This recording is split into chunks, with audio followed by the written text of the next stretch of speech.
Some people marry their soulmate. This guy married his Nintendo DS. Back in 2009, Japanese gamer Sal9000 made headlines when he held a wedding ceremony with his Nintendo DS. His bride wasn't real. It was Nene Anegasaki, a character from the dating sim Love Plus. The event had a priest, an audience, and even streamed online. Forget Till Death Do Us Part, this one was more like Till the Battery Dies. What's the weirdest thing you've seen a streamer do live? Bet it's not this. Twitch streamer Rudism, famous for using bizarre controllers, once tried eating parts of an Xbox controller on stream, after chat dared him to do so. He actually bit chunks out of the plastic before stopping. Imagine explaining to the ER doctor, yeah, I got joystick stuck in my throat. Well, better the throat than anywhere else. Beating Dark Souls is already hard, but what if your controller was a bunch of bananas? YouTuber SuperLewis64 wired bananas as input buttons. Each fruit was a key, and he actually defeated Dark Souls bosses this way. Imagine eating your controller out of sheer anger and it's actually healthy for you. This grandma thought she was buying a tablet. Turns out she bought a VR headset. Instead of returning her Oculus Quest, she tried it out and ended up hosting VR bingo nights in VR chat. Dozens of strangers joined in and clips of her went viral on TikTok. Forget Candy Crush Grandma, we got VR Bingo Grandma now. KFC made a gaming console? This might sound like a joke, but it was real.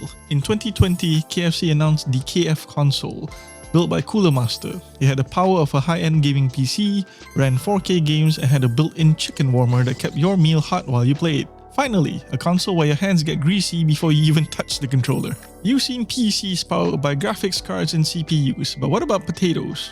YouTuber Equalo wired over 100 potatoes as batteries, generating just enough electricity to power a tiny computer that could run Minecraft. It worked, but the FPS wasn't exactly smooth. Forget overclocking, this one's so overcooking. Would you believe some Twitch streamers aren't even real?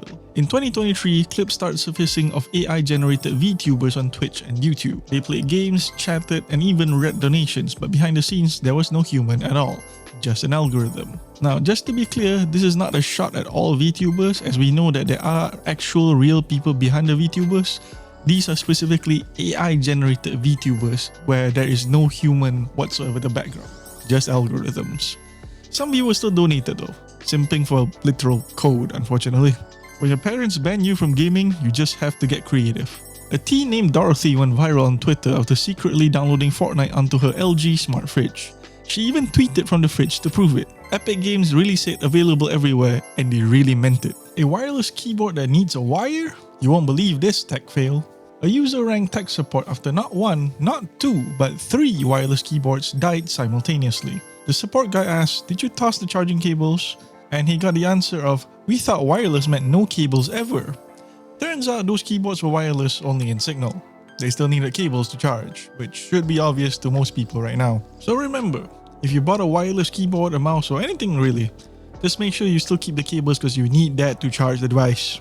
Hello everyone, my name is Aiman Maulana, and well, the reason why I've been doing these kind of videos as of late is because I've been wanting to get back into my own content creation, but I wasn't too sure what I can do that will be able to balance this out and also my actual job. So there will come a point in time where I want to return to content creation on a personal level full-time, especially streaming, maybe on Twitch, could be on TikTok, could be also on YouTube. But until that happens, I'm gonna need to build up my platforms from scratch again. So as a result, I just need something to make videos on. And when I'm ready, or at least when I'm almost ready to actually return to streaming again, I'm gonna be plugging in more of my live stream platforms here. So for now, you'll be seeing a lot more of these kind of videos moving forward. And hopefully I'll get to see you guys again soon in a more full-time capacity, I guess. Yeah. Take care and stay safe.